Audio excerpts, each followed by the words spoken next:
Hello everyone, welcome to my channel. My name is Rishi Sharma और आज की जो हमारी वीडियो है, आज का जो हमारा टॉपिक है वो है थ्योरी ऑफ डिमांड। ठीक है, क्लास 11th की इकोनॉमिक्स का बहुत ही ज़्यादा इंपॉर्टेंट टॉपिक, ठीक है, बहुत ही ज़्यादा इंपॉर्टेंट चैप्टर जो है उसका नाम है थ्योरी ऑफ डिमांड। सो आज हम देखेंगे कि डिमांड क्या होता है, डिमांड के क्या कॉम्पोनेंट्स हैं, क्या टाइप्स हैं, या फिर लॉ ऑफ डिमांड क्या होता है। सो ये जो छोटे छोटे कंसेप्ट हैं सारे इस वीडियो लेक्चर में कवर करने की ट्राई करूँगी। ठीक है, सो चलिए without wasting any time start करते हैं कि डिमांड क्या होता है।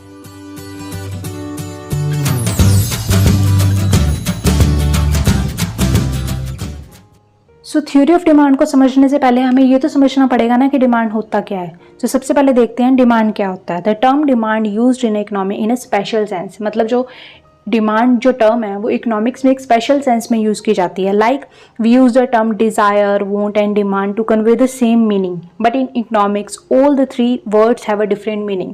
मतलब कि जैसे कि डे टू डे लाइफ में जो है हम तीनों वर्ड्स जैसे कि डिज़ायर हो गया, वांट्स हो गया या डिमांड हो गया, इसको जो है हम सेम सेंस में जो है यूज़ कर लेते हैं, लेकिन इकोनॉमिक्स में जो है इनका मतलब जो है अलग अलग होता है। ठीक है, इसको जो है अलग अलग सेंस में जो है इकोनॉमिक्स में यूज़ किया जाता है। तो सबसे पहले देखते हैं डिज़ायर क्या होता है। So desire in the sense, desire is just a wishful thinking. मतलब अगर आपको कोई चीज़ पसंद है, मतलब आप किसी चीज़ को खरीदना चाहते हो, आपके दिमाग में वो जो है, आपके मन में जो है इच्छा है उस चीज़ को खरीदने की, डेट मीन्स ये सिर्फ जो है आपकी डिज़ायर है। ठीक है, for example if you desire to buy a car but you don't have enough money to buy, that means वो क्या है, सिर्फ एक इच्छा ही है ना, डिज़ायर ही है। और ऐसी बहुत सारी इच्छाएं हमारे मन में होती हैं कि हमें कार लेनी है, हमें अपना बड़ा घर बनाना है, हमें ये लेना है, हमें वो लेना है, लेकिन क्या ये सारी डिज़ायर्स को हम डिमांड बोल लेंगे? Of course not.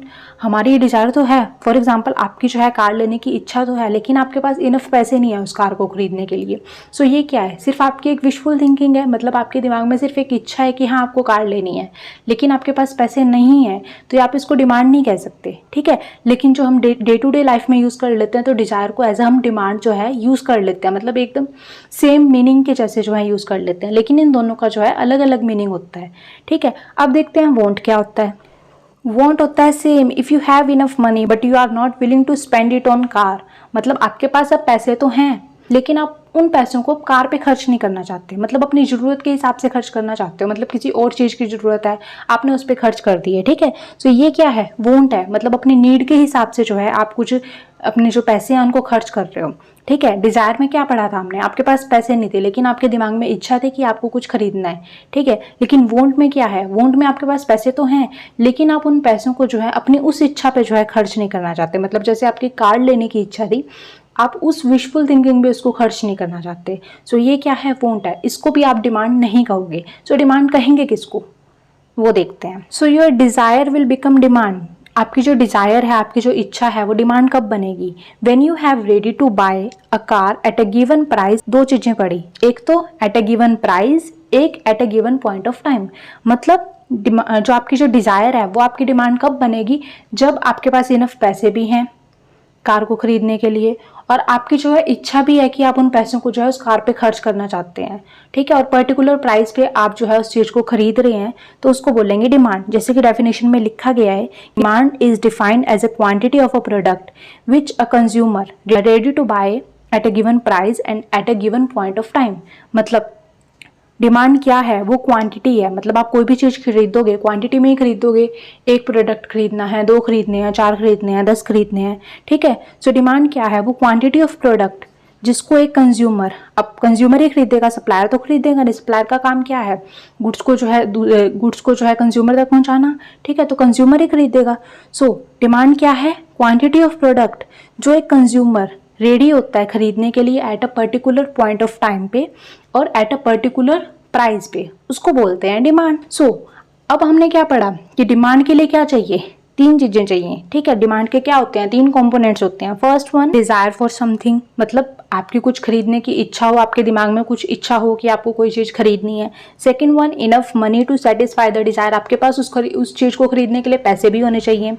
And third one, willingness to spend the money, मतलब आपकी जो इच्छा होनी चाहिए कि आप उस पैसे को उस चीज पे जो है खरीदने के लिए खर्च कर रहे हो। ठीक है, तो जब ये तीनों चीजें जो है आपके पास होंगी, जब ये तीनों कंपोनेंट्स मिलेंगे आपस में, तो जो है वो पूरा क्या बनेगा, डिमांड बनेगी। ठीक है, सो डिमांड क्या है, quantity of product which a consumer ready to buy at a given price and at a given point of time. ठीक है, सो अब बात करते हैं, आई होप आपको ये कंसेप्ट अच्छे से क्लियर हो गया होगा।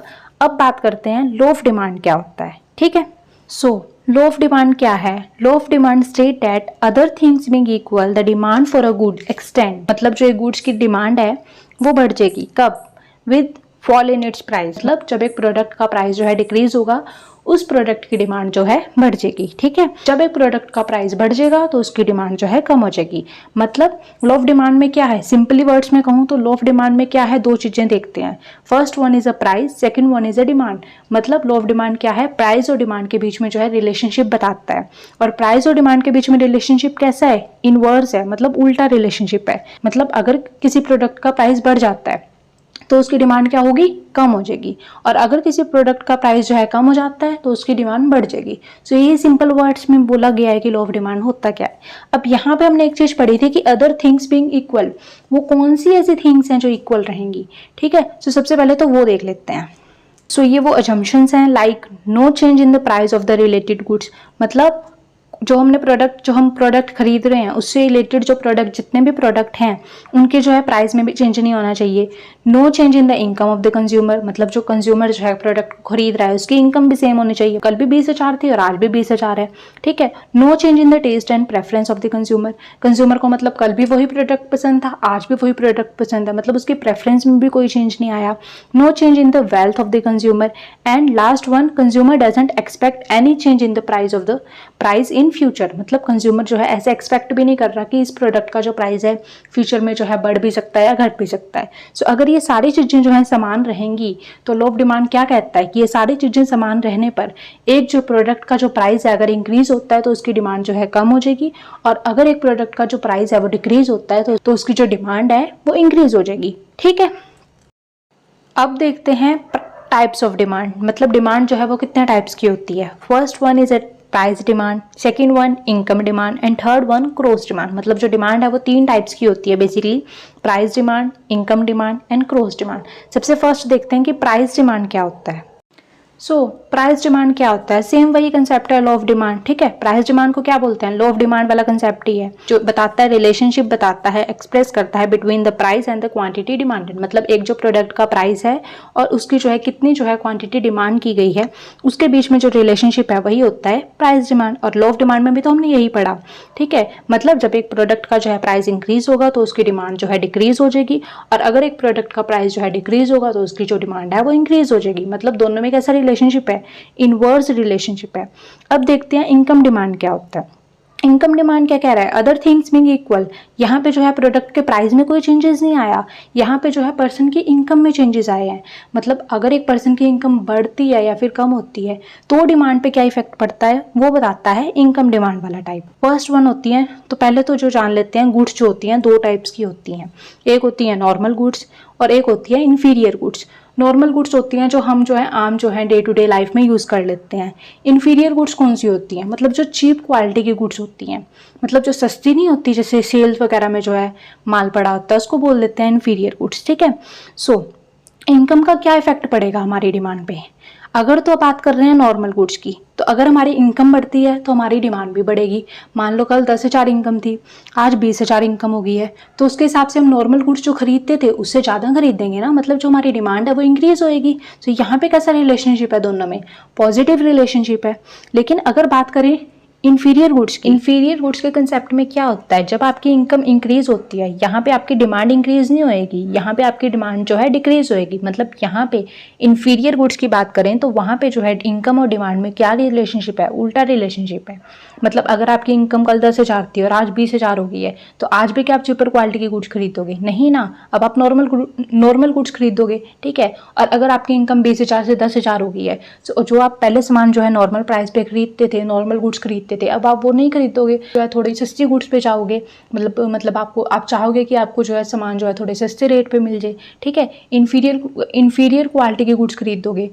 सो इनकम डिमांड में आपके पास 2 केसेस हैं। अगर तो बात हो रही है नॉर्मल गुड्स की तो इनकम और डिमांड के बीच में रिलेशनशिप है पॉजिटिव, मतलब दोनों बढ़ेंगे। अगर बात हो रही है इन्फीरियर गुड्स की, तो इनकम और डिमांड के बीच में रिलेशनशिप है उल्टा, इनवर्स रिलेशनशिप है। मतलब अगर आपकी इनकम बढ़ेगी तो जो है इन्फीरियर गुड्स क्या हैं, आप कम खरीदोगे, मतलब उनकी जो डिमांड है वो कम हो जाएगी। ठीक है, अब बात करते हैं क्रॉस डिमांड क्या होता है। Cross demand express the relationship between demand for goods X due to change in the price of goods Y. Cross demand में क्या होता है, आपके पास दो गुड्स होती हैं और एक जो गुड्स होती है उसके प्राइस के बढ़ने या घटने पे इफेक्ट पड़ता है दूसरे गुड्स की डिमांड पे। ठीक है, एग्जाम्पल की हेल्प से समझते हैं। सो बेसिकली दो टाइप्स की गुड होती हैं, एक तो होती हैं सब्स्टिट्यूट गुड्स और एक होती हैं कॉम्प्लीमेंट्री गुड्स। सबसे पहले देखते हैं सब्स्टिट्यूट गुड्स कौन सी होती हैं। तो सब्स्टिट्यूट गुड्स क्या होती हैं? सब्स्टिट्यूट गुड्स वो होती हैं जो गुड्स आप एक दूसरे की जगह पे यूज कर सकते हो, मतलब जो गुड्स एक दूसरे की सब्स्टिट्यूट होती हैं, लाइक टी एंड कॉफी। अगर आपको चाय नहीं मिलती तो आप कॉफी से काम चला सकते हो। Like Coca Cola and Pepsi, दोनों एक दूसरे की सब्स्टिट्यूट है। अगर आपको कोक नहीं मिलती तो आप पेप्सी पी सकते हो। एक बहुत ही अच्छा एग्जांपल है लाइक टूथपेस्ट हो गया, अलग अलग कंपनीज के आते हैं, आप कोई भी यूज़ कर सकते हो। पेप्सोडेंट यूज़ कर सकते हो, सिंपल कॉलगेट यूज़ कर सकते हो, वो भी एक दूसरे के सब्स्टिट्यूट हैं। और ऐसे बहुत सारे एग्जांपल्स हैं, मतलब बहुत सारी गुड्स हैं जो एक दूसरे की सब्स्टिट्यूट हैं। मतलब अगर एक गुड्स अवेलेबल नहीं है तो उसकी जगह पे आप दूसरी गुड्स खरीद सकते हो। तो सब्स्टिट्यूट गुड्स में क्या होता है, अगर एक गुड्स का प्राइस इंक्रीज हो जाता है तो जो दूसरे गुड्स है, मतलब जो उसकी सब्स्टिट्यूट गुड है, उसकी जो डिमांड है वो भी इंक्रीज हो जाती है। फॉर एग्जांपल जैसे टी एंड कॉफी, अगर जो है कॉफी का प्राइस जो है इंक्रीज हो जाता है, मान लो 10 रुपए की कॉफी थी, आज 20 रुपए की मिलती है, लेकिन चाय तो अभी भी 10 रुपए की है। सो आप क्या करोगे, अब आपकी जो डिमांड है वो चाय के लिए बढ़ जाएगी। मतलब पहले आप जो है कॉफ़ी पीते थे, अब जो है 10 रुपये में कॉफ़ी नहीं आती, 20 रुपये की आती है, लेकिन आपके पास हैं 10 रुपये, तो आप क्या करोगे, अब 10 रुपये में आप चाय पी सकते हो। सो सब्स्टिट्यूट गुड्स में क्या होता है, दोनों जो प्रोडक्ट हैं, मतलब एक प्रोडक्ट का प्राइस अगर बढ़ता है तो दूसरे प्रोडक्ट की डिमांड भी जो है अपने आप बढ़ जाती है। मतलब जो हम प्रेफरेंस है, जो हमारा टेस्ट है, वो दूसरे प्रोडक्ट की तरफ स्विच कर लेते हैं। ठीक है, सो क्रॉस डिमांड में जो हमने पढ़ा सब्स्टिट्यूट गुड्स जो पहला था, यहाँ पे क्या था, दोनों में पॉजिटिव रिलेशनशिप था। फिर अगला जो मैंने बताया था कि कॉम्प्लीमेंट्री गुड्स कौन सी होती हैं? कॉम्प्लीमेंट्री गुड्स होती हैं जो एक दूसरे की सब्स्टिट्यूट नहीं होती, बल्कि किसी काम को करने के लिए वो दोनों ही गुड्स नेसेसरी होती हैं। Like car and petrol, car चलाने के लिए पेट्रोल चाहिए, और अगर आपके पास पेट्रोल है, कार नहीं है, तो क्या करोगे पेट्रोल का। ठीक है, सो ये दोनों ही जो हैं, कार एंड पेट्रोल क्या हैं, दोनों ही कॉम्प्लीमेंट्री हैं। मतलब किसी चीज़ को करने के लिए, मतलब एक काम को करने के लिए जो दोनों ही जरूरी हैं। लाइक इंक और पेन को चलाने के लिए इंक चाहिए, अगर पेन में इंक ही नहीं है तो क्या करोगे उसका। और अगर जो है आपके पास इंक है लेकिन जो है पेन नहीं है, रिफिल नहीं है, तो क्या करोगे। ठीक है, सो दोनों चीज़ें चाहिए ना। तो कॉम्प्लीमेंट्री वो होती हैं जो एक दूसरे की सब्स्टिट्यूट नहीं होती, बल्कि दोनों ही इंपॉर्टेंट होती हैं किसी एक पर्टिकुलर काम के लिए। तो इनमें कैसा रिलेशनशिप है, इनमें इनवर्स रिलेशनशिप है। फॉर एग्जाम्पल मैंने पेन और इंक का ही एग्जाम्पल लिया है। मतलब अगर प्राइस जो इंक्रीज होता है पेन का, तो लोग पेन खरीदना बंद करेंगे। ठीक है, जब पेन खरीदना बंद करेंगे तो ऑब्वियस है डिमांड भी, जो इंक की डिमांड है वो भी कम होएगी, क्योंकि इंक जो है इंक जो किसके लिए यूज़ होती है, पेन में ही तो यूज़ होती है। तो अगर जो है प्राइस इंक्रीज हो गया, जैसे लॉ ऑफ डिमांड में पढ़ा था ना, अगर किसी चीज़ का प्राइस इंक्रीज होगा तो ऑब्वियस है इसकी डिमांड डिक्रीज होएगी। सो अगर जो है पेन का जो प्राइस इंक्रीज हो गया, सो ऑब्वियस ही बात डिमांड होएगी इंक की, अपने यहाँ पे डिक्रीज होएगी। सो यहाँ पे क्या है दोनों के बीच में जो है इनवर्स रिलेशनशिप है। ठीक है, ये था क्रॉस डिमांड। क्रॉस डिमांड क्या होती है, जब एक प्रोडक्ट के प्राइस के बढ़ने या घटने से दूसरे प्रोडक्ट की डिमांड पे जो है इफेक्ट पड़ता है। ठीक है, सो आज का जो हमारा टॉपिक था वो सिर्फ इतना ही था। अगर आपको मेरी वीडियो अच्छी लगी है तो प्लीज़ इसको लाइक कीजिएगा, शेयर कीजिएगा, मेरे चैनल को सब्सक्राइब कीजिएगा और कमेंट करके बताइएगा कि आपको मेरी वीडियो कैसी लगी है। ठीक है, मिलते हैं नेक्स्ट वीडियो में, तब तक के लिए बाय बाय। और हाँ, जाने से पहले एक क्वेश्चन है आपके लिए। So write down in the comment section examples of substitute and complementary goods. अभी हमने पढ़ा ना सब्स्टिट्यूट गुड्स क्या होती हैं, कॉम्प्लीमेंट्री गुड्स क्या होती हैं। सो जस्ट आपको जो है इन दोनों के जो है एग्जाम्पल जो है कमेंट सेक्शन में लिखने हैं। ठीक है, तो ये जो है आज आपका जो है क्वेश्चन है। ओके, सो मिलते हैं नेक्स्ट वीडियो में, तब तक के लिए बाय बाय।